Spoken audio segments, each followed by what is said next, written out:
Hello and welcome to our video on Demon Slayer. If you're a fan of the manga or anime, then you already know how exciting and action-packed this series is. In this video, we'll be focusing specifically on the first arc of the story, which follows the journey of Tanjiro Kamado as he sets out to avenge his family and save his sister Nezuko from her demon form. So sit back, relax, and let's dive into the world of Demon Slayer. Walking through an intense blizzard with his wounded sister, a young boy begs her to stay alive, promising to save her no matter what. Tanjiro preparing to depart. After loading a basket of charcoal on his back, Tanjiro Kamado hears his mother call to him. Wiping the soot off his face, she tells him of her worry for his safety, due to the heavy snow as he's selling. To this, he explains his desire that everyone in his family eat well for New Year, willing to sell as much charcoal as possible. His younger brother and sister see him about to depart and wish to tag along with him. Their mother doesn't allow them, since he will be walking much faster than them. Dismayed, they both tell Tanjiro of their willingness to help him. He reassures both of them,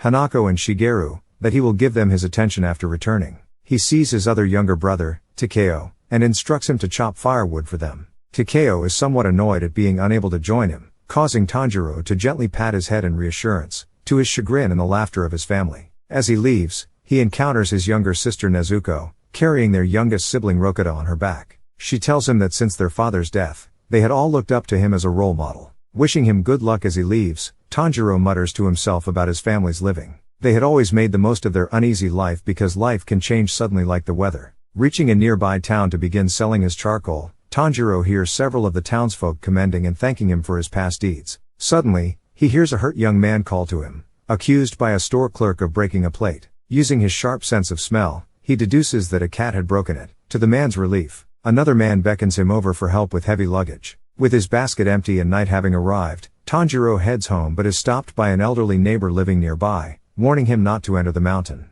Though Tanjiro insists he is safe with his sense of smell, the man sternly tells him to take residence at his home for the night instead, as demons roam about during the night. Treated to dinner, Tanjiro asks the man, Saburo, about what demons are like. He tells them that demons devour humans and are only active in the dark, hence the peril of traversing the mountain at this time. Provided with a futon to sleep in, Tanjiro asks if demons would enter houses, to which Saburo says so. He then states that is the reason demon slayers are present to protect them. Saburo, who had lost his family to demons, is pitied by Tanjiro, who wishes to bring his siblings to meet him next time to give comfort. Tanjiro finds his family dead. At dawn, he sets out for home and leaves Saburo's residence. But as he approaches his home, he suddenly detects the scent of blood and hurriedly runs to his house. In the front yard, he catches sight of a bloodied and lifeless Nezuko, with Rokita in her arms. In shock, he runs over to her body and asks what had happened, before turning his head and looking inside his house. To his horror, he finds his mother and the rest of his family dead, with blood strewn throughout the house. Tanjiro carrying a wounded Nezuko. Tanjiro carries Nezuko across the snowing mountain for help in the town, having felt that her body is the only one still warm. As he tries to make sense of what could have possibly occurred, the cold air causes his breathing to weaken, and he struggles to carry her through the blizzard. Without warning, Nezuko begins twitching and rears herself up as she groans in an animalistic manner. She grabs Tanjiro and hurls themselves off the mountain path down a cliff. Protected from the fall by the thick snow, Tanjiro looks up and sees his sister standing upright. When he asks if she is able to walk on her own, Nezuko instead attempts to attack him, forcing him to put his hatchet's handle in her mouth to prevent getting bit. Tanjiro, recalling Saburo's words, realizes Nezuko is now a demon, but doesn't believe she was the one responsible for killing everyone else, remembering that another scent was present in the house. Nezuko grows in size and Tanjiro struggles to hold her at bay. Lamenting that his family had died brutally as he slept, Tanjiro begs her to hold back and not be a demon. Hearing his words, Nezuko begins to cry and ceases her attack on her brother. A swordsman attacks Tanjiro and Nezuko. A young man wielding a sword speeds towards the siblings and leaps into the air. Tanjiro notices him and forces Nezuko out of the way of the strike, to the swordsman's confusion.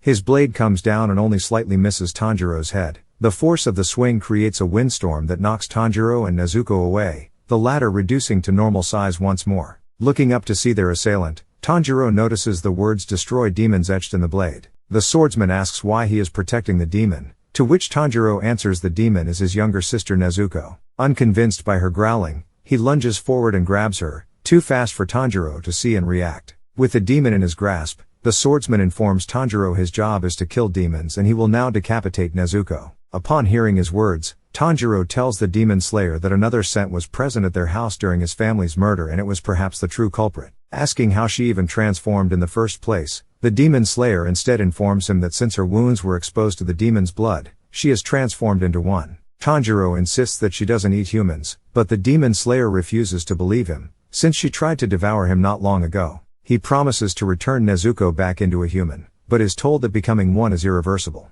As he insists he will find a way, the man raises his sword towards her neck. Remembering his lost mother and siblings, Tanjiro begs him not to kill her and take away the last fragment of his family. Angered, the demon slayer reprimands him for begging in the face of others and that he is only creating an opening for others to kill him. He tells Tanjiro that if groveling were the least bit effective, then his family would not be dead, and harshly admonishes him for claiming that he could help his sister and hunt down a demon despite being weak, since the fate of the weak is to only be crushed. He tells Tanjiro that perhaps the demons know how to cure his sister and change her back into a human, but insists that Tanjiro should not get his hopes up since they will not be willing to help, similar to how the Slayer finds his idea preposterous. The swordsman urges Tanjiro to remain strong. He tells the boy that his failures led to her capture in the first place and that he could have killed him and her in one strike if he wanted to. Seeing the tears fall of Tanjiro's face, the demon slayer thinks to himself for him to not cry and despair now, despite all the pain he had recently felt. He believes that he could have saved them had he come earlier, but the past is now written. As he looks at him, he tells Tanjiro to feel the rage of being unforgiving,